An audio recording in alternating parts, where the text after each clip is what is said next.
That is a shot I've been working on for a couple of weeks. It's something I've had in my mind for a long time. I finally this year just said I'm going to do it, started planning it, and worked it all out. I want to share with you how I put the whole thing together. I want to share with you my process of how I took the vision in my head all the way to completed image. A lot of times for me, when it's a more complex composition like this, my first step is to sketch it out. And personally, I think the best way to sketch something out is on a napkin. Like this one right here. Can you see this? I don't know if this is a McDonald's napkin or what this was, but this is, can't see that right. There we go. I've got a sketch of a businessman with a key in his hand. I've got this key that says key to success on it.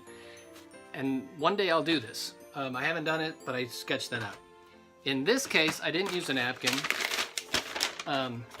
Sketched it out on a big piece of paper. But I had this vision. I wanted a kid carrying a tree out of a Christmas tree lot.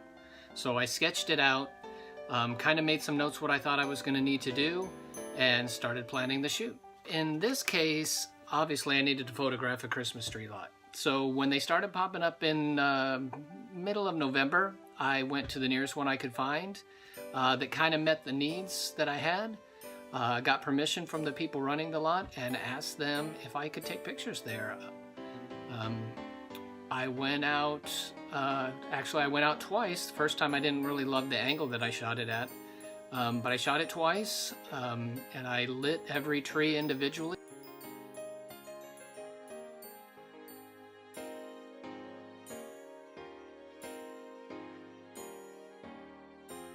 The next piece of the puzzle was photographing my subject, and that was a good friend of ours, their little boy, Tobias. He was 5 years old. He was a fantastic model.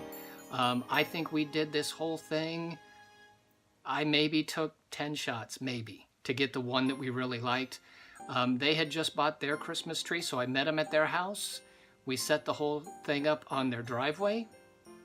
I think Tobias thought I was crazy. He couldn't completely understand what I was doing, or he didn't have a vision for the whole thing, but he was a trooper and he was great. And we lit that scene similar to how he would be lit if he was actually on the Christmas tree lot. So we had, some backlighting, some strong directional backlighting that would mimic the lights that were hanging on the lot. So that was a fairly easy part of the puzzle, which even working with kids, Tobias was fantastic. So that made it real simple. The sign that's in the bottom left corner of the image, I just happened to see that at a store. My wife and I were Christmas shopping out in this one store. I happened to see it. I thought that's perfect, and maybe it's something I shouldn't reveal, but that was photographed with my phone. That part of the puzzle is just a snapshot from my phone. Yeah, that's where that came from. The truck in the far right of the shot, that is my truck, and that was photographed in my backyard. I did light the truck. I kind of mimicked what I thought the light would somewhat look like if it was actually sitting on that lot, so that it would blend. I did a little manipulation in Photoshop, of course, to kind of blend it even more, but yeah, just sitting in my backyard. The last piece of the puzzle that I had to photograph was the moon, and fortunately enough, I have done that before, so I had that image on file.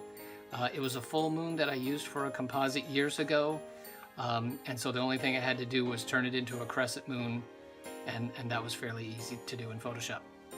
I also added the stars. That's just smoke and mirrors in Photoshop, and there you go.